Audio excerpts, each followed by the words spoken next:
What is discourse analysis? Discourse is usually defined as language beyond sentence. According to Collins Dictionary, discourse is spoken or written communication between people, especially serious discussion of a particular subject. So, the analysis of discourse is typically concerned with the study of language in text and conversation.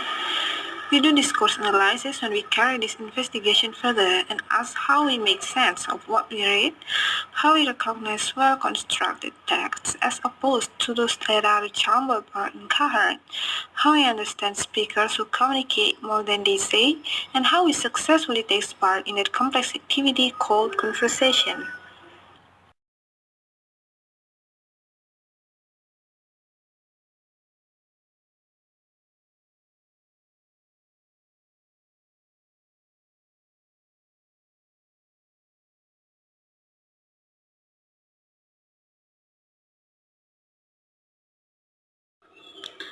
Example. Look at the sentence below. My town. My natal was in a small town very close to. Here we could understand it easily the meaning of my town as my hometown. To support the discourse analysis activity, usually every text or conversation has at least one of them. Cohesion, coherence, and speech events. The first is cohesion. Cohesion is a role to tie and to connect every word, phrase, sentence that exists in a text. Devices of cohesion: pronoun or substitution, ellipses, conjunctions, reference, and lexical cohesion. Example. My father once bought a Lincoln convertible.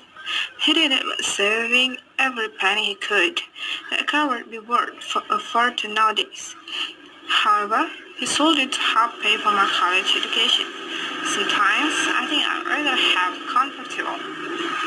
There are connections to pronoun he for father, the car, and the convertible for Lincoln convertible.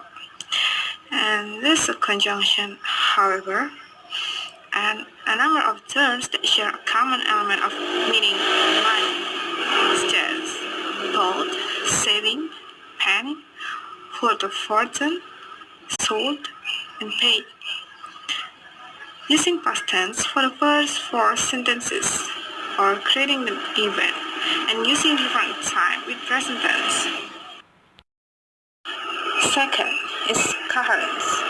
Coherence is everything fitting together well, means the degree to which a piece of discourse makes sense. This isn't exist in word or structure, but something that exists in people. It is people who make sense of what they read and hear. Example. Look at the dialogue below. That's a telephone. I'm in a bed. Okay. You can see that no cursive at all, and it's clear to understand. We do use the information contained in the sentences expressed, but there must be something else involved in interpretation. Note that language users must have a lot of knowledge of how conversation works that is not simply linguistic knowledge.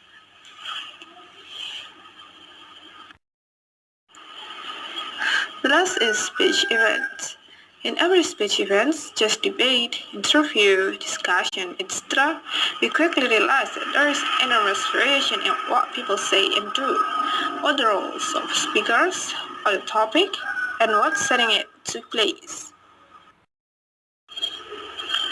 As language users in a particular culture, we clearly have quite sophisticated knowledge of how conversation works. Conversation analysis. Conversation analysis is such an activity in which, for most part, two or more people take turns at speaking. It means when one person speaks at a time, another listens, and here tends to be an avoidance of silence between speaking turns. Here is the example. A small square bracket is conventionally used to indicate a place where simultaneous or overlapping speech occurs. For the most part, participants wait until one speaker indicates that he or she has finished, it usually by signaling completion point. Speakers can mark their turns as complete in a number of ways, like asking a question or pausing at the end of a completed syntactic structure like a phrase or sentence. Other participants can indicate that they want to take the speaking turn also in a number of ways, like start to make short sounds or use body shifts or facial expressions to signal that they have something to say. Turn taking. A turn is the time when a speaker is talking, and turn taking is the skill of knowing when to start and finish a turn in a conversation. Here are some of turn-taking strategies. First, shy means waiting for other speaker to stop before taking one's turn. And then, rude means cutting in on another speaker. Yet, shy and rude are often culturally determined. Here are some completion points. End of sentence or thought, speaker stops to breathe, and no fillers by or. The cooperative principle. The cooperative principle is stated in the following way. Make your conversational contribution such as is required at the stage at which it occurs by the accepted purpose or direction of the talk exchange in which you are engaged by Christ. Supporting this principle are four maxims, often called Christian maxims. Number 1, the quantity maxim. Make your contribution as informative as is required, but not more or less than is required. Number 2, the quality maxim. Do not say that which you believe to be false or for which you lack adequate evidence. Number 3, the relation maxim. Be relevant. Number 4, the manner maxim. Be clear, brief, and orderly. Hedges. Hedges is certain types of expressions to show that we are concerned about following the maxims while being cooperative participants in conversation. Hedges can be defined as words or phrases used to indicate that we are not really sure that what we are saying is sufficiently correct or complete. For example, we can use as far as I know, or now correct me if I'm wrong but, or I'm not absolutely sure but, etc. Implicatures. Implicatures means implying something that is not said.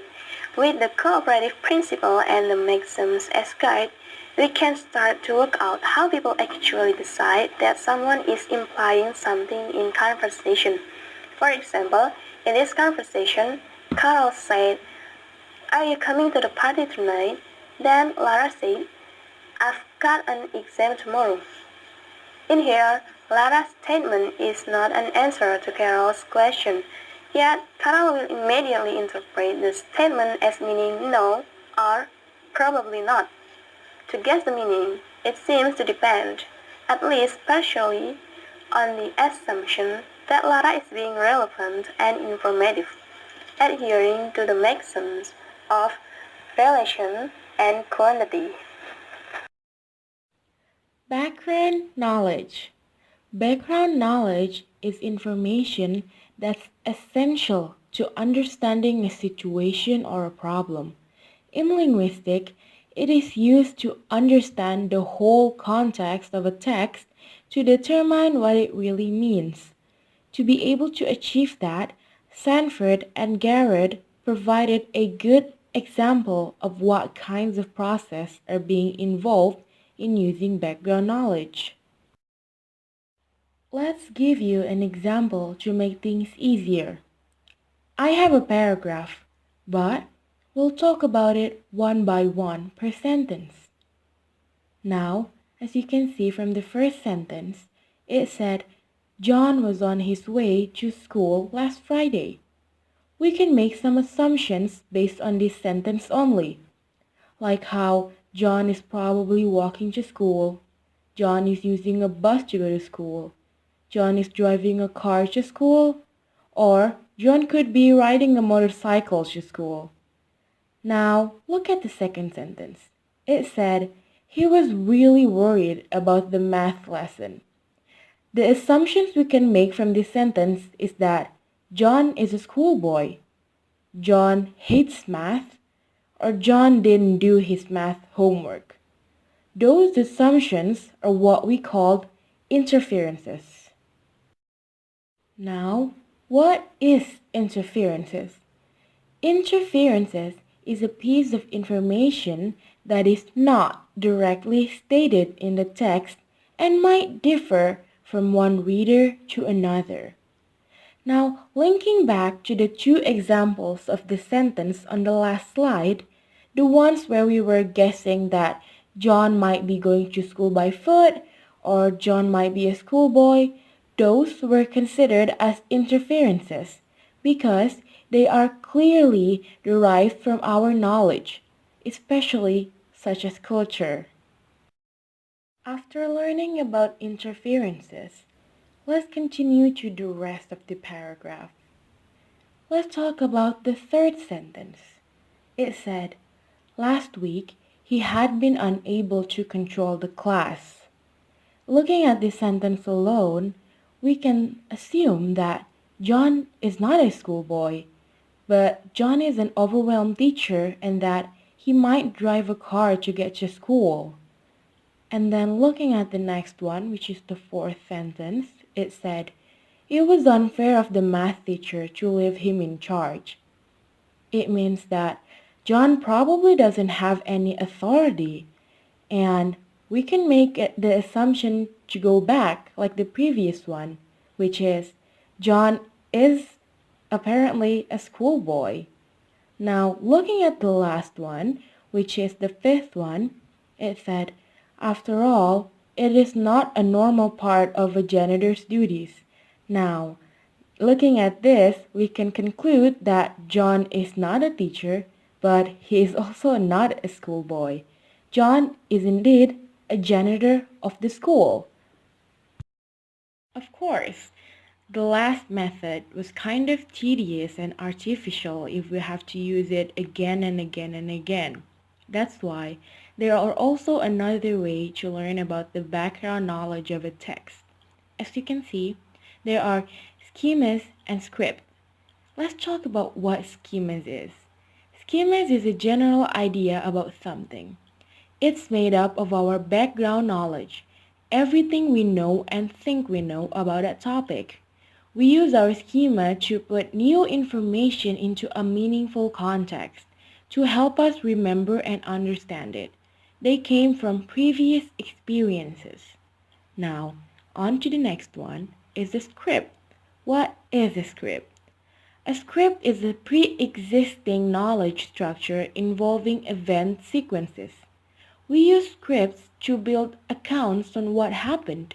Thus, the concept of a script is simply a way of recognizing some expected sequence of action in an event. Because most of the details of scripts are assumed to be known, they are unlikely to be stated. Now, to make things easier, let's look at the examples. The sentence, John cut his meat into small pieces. We can infer that John used a knife because our schema about meal supplies the missing information, which is the meat. Because we've had a similar experience. We've seen our mother cut some vegetables in the kitchens, hence why we can deduce that John is also using a knife. Because we've seen the knife before and its usage. We use our memory to unlock personal experiences to imagine what John is holding and what he is doing. Example of script. This is a paragraph that we can use to learn about scripts. Trying not to be out of the office long, Susie went into the nearest place, sat down, and ordered an avocado sandwich. It was quite crowded, but the service was fast, so she left a good tip. Back in the office, things were not going well. From the example above, even though it was not written, we can assume that Susie opened the door to get in. We can assume that Susie sat down on a chair. We can assume that Susie paid for her meal. These types of information can turn up inside someone's minds, further put evidence on the existence of scripts, things that are not important enough to be written, but our minds can form the situation that's happening by itself. Our minds can make their own sequence of events because we already know the context of going to a restaurant.